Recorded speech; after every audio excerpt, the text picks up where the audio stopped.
The Halloween of 1981 in San Antonio, Texas, should have been like any other, filled with costume parties, trick-or-treating, and festive celebrations. Instead, it became the setting for one of the city's most haunting unsolved mysteries, the murder of Katherine Armstrong. Katherine Armstrong, known to friends and family as Kathy, was a vibrant 20-year-old student at San Antonio College. She had a bright future ahead, studying to become a dental hygienist while working part-time at a local department store. Those who knew her described her as responsible, kind-hearted, and always ready to help others. On that fateful Halloween night, Kathy had plans to attend a party with friends. She had carefully chosen her costume and was excited about the evening ahead.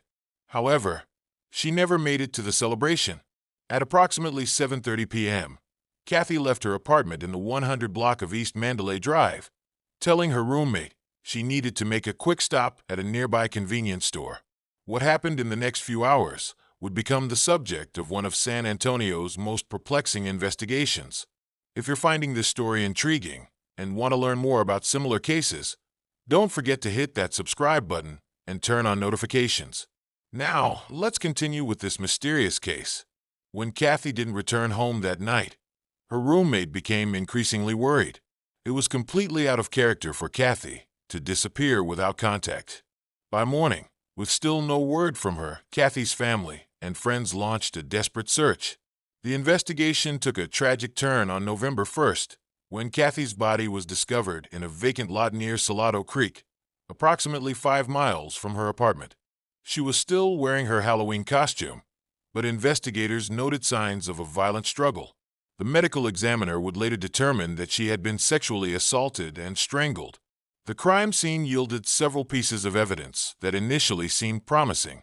Investigators found tire tracks near where the body was discovered, and forensic experts collected various fibers and other trace evidence. However, in 1981, DNA testing was not yet available to law enforcement, limiting the investigative tools at their disposal. Police interviewed dozens of people who lived or worked in the area. Several witnesses reported seeing a young woman matching Kathy's description at the convenience store on Halloween night.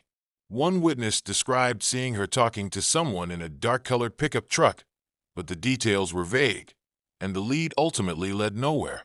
The investigation revealed that in the weeks leading up to her murder, Kathy had mentioned to friends that she felt like someone was watching her. She had even changed her routine, asking coworkers to walk her to her car after closing shifts at the department store. However, she never filed any official complaints, and investigators couldn't determine if these incidents were related to her murder. Over the years, detectives have revisited the case multiple times. With advances in forensic science, evidence from the crime scene has been re-examined using modern DNA testing techniques.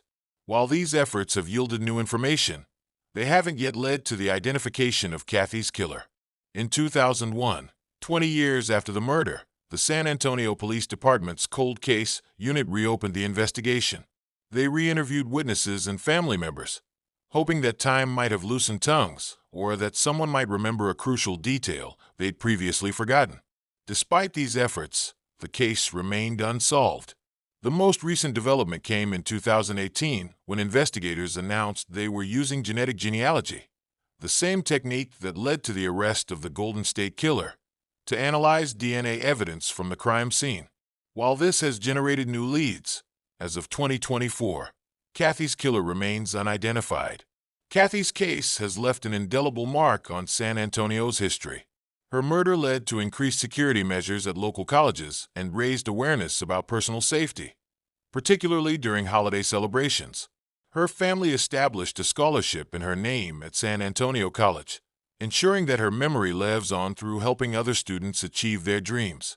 The Halloween murder of Katherine Armstrong remains one of San Antonio's most haunting unsolved mysteries. While her killer has evaded justice for over 4 decades, investigators haven't given up hope.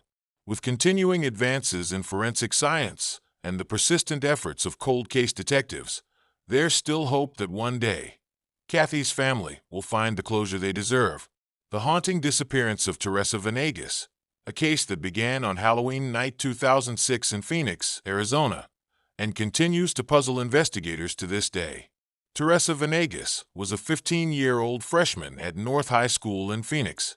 Known for her bright smile and outgoing personality, she was a typical teenager who loved spending time with friends and dreamed of becoming a photographer. Her mother, Diana Venegas, described her as a loving daughter who, despite occasional teenage rebelliousness, always maintained close communication with her family.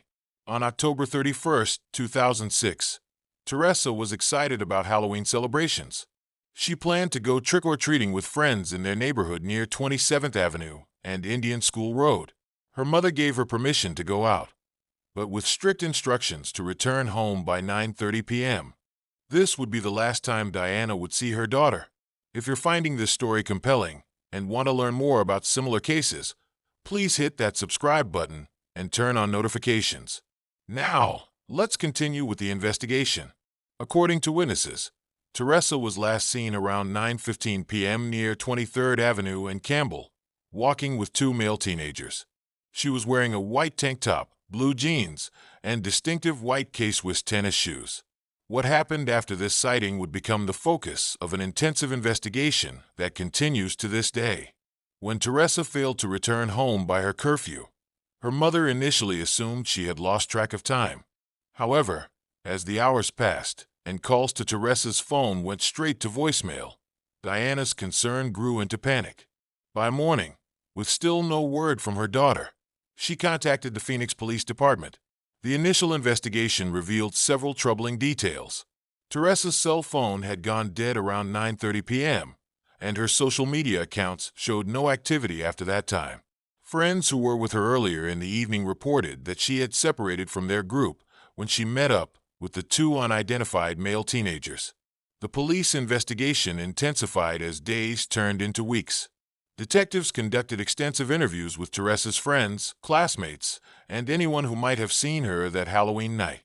Security camera footage from nearby businesses was analyzed, and search parties combed the surrounding neighborhoods. A significant breakthrough came when investigators discovered that Teresa had been communicating with someone through a newly created social media account in the weeks leading up to her disappearance. However, the account proved to be created using false information, and attempts to trace its origin led to dead ends. In 2007, investigators received an anonymous tip suggesting that Teresa had been seen at a party in South Phoenix on the night she disappeared. This led to a series of searches in the area, including the use of cadaver dogs, but no evidence was found to substantiate the tip. Over the years, Teresa's case has been featured on various missing persons programs and true crime shows. Her mother, Diana, has never given up hope, regularly organizing awareness events and maintaining a social media presence dedicated to finding her daughter. The most recent development came in 2019 when investigators announced they were using advanced DNA testing techniques to analyze evidence collected during the initial investigation. While this generated new leads, as of 2024, Teresa's whereabouts remain unknown. This case has had a lasting impact on the Phoenix community. It led to increased awareness about teen safety during holiday celebrations and prompted local schools to implement stronger security measures and education programs about online safety. Before we move on to our next story, please take a moment to subscribe to our channel and hit the notification bell to stay updated on similar cases.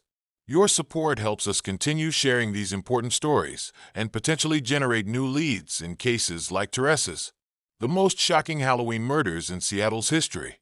The case of Arpana Jinaga, a brilliant software engineer whose life was tragically cut short in 2008. Arpana Jinaga was a 24-year-old rising star in Seattle's tech industry.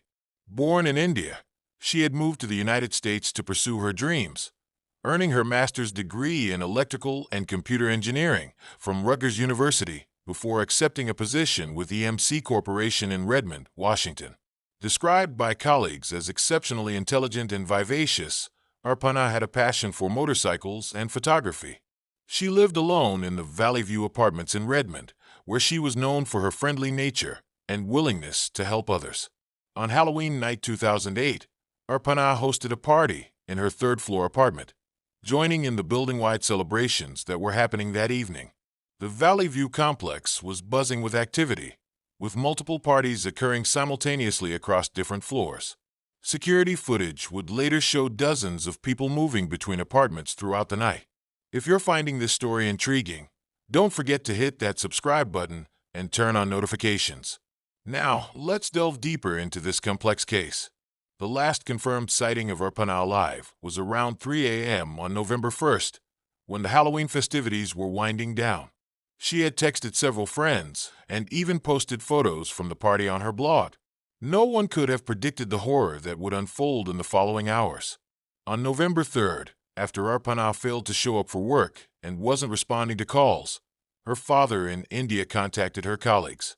Concerned co-workers went to her apartment and noticed a strong smell coming from inside. They immediately contacted the police. What investigators found inside Arpana's apartment shocked even veteran detectives.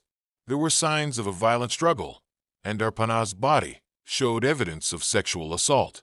The killer had attempted to destroy evidence by dousing her body with motor oil and cleaning products. They had also attempted to set fire to the apartment, though the flames had extinguished themselves. The initial investigation was complicated by the sheer number of potential suspects. Over 300 people had attended various parties in the apartment complex that night. DNA evidence was collected from the scene, but with so many people having been in and out of Arpana's apartment during the party, investigators faced a challenging task. A breakthrough came when investigators discovered that someone had used Arpana's computer after her death, accessing her email and deleting files. This suggested the killer might have known her personally and was trying to cover their tracks. In 2012, after years of investigation, police arrested Emmanuel Fair, a guest at one of the other parties in the building. The case against him was largely circumstantial, built on DNA evidence that his defense team argued was contaminated due to the number of people at the Halloween parties. What followed was one of the longest criminal trials in King County history. The first trial in 2017 ended in a hung jury. During the second trial in 2019, Fair's defense team successfully argued that the investigation had tunnel-visioned on their client while ignoring other potential suspects. After 2 months of testimony, Emmanuel Fair was acquitted of all charges. The jury concluded that while DNA evidence placed him at the scene, this wasn't surprising given the nature of the Halloween celebrations, and there wasn't enough evidence to prove beyond reasonable doubt that he was the killer.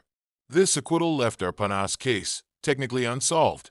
The investigation remains open, with detectives continuing to pursue new leads and examine evidence with advancing technology. If you're interested in cases like this, please consider subscribing to our channel. Your support helps us continue sharing these important stories and potentially generate new leads in unsolved cases. Arpana's murder led to significant changes in apartment complex security protocols across Seattle, particularly during large-scale events. Her family established a scholarship in her name at her alma mater, ensuring her legacy lives on through supporting other young engineers. The case also highlighted the complexities of modern forensic investigations, where the presence of DNA evidence alone isn't always sufficient for conviction, especially in situations involving large gatherings. We encourage you to share your thoughts in the comments below. Your insights are valuable, and we want to hear from you. If you found this video informative, please like, comment, and subscribe to our channel for more content. Your support helps us continue to bring you stories that matter. Stay tuned for our next video, where we will investigate another intriguing cold case that explores the complexities of human relationships and the choices that lead to life-altering consequences. Don't miss it.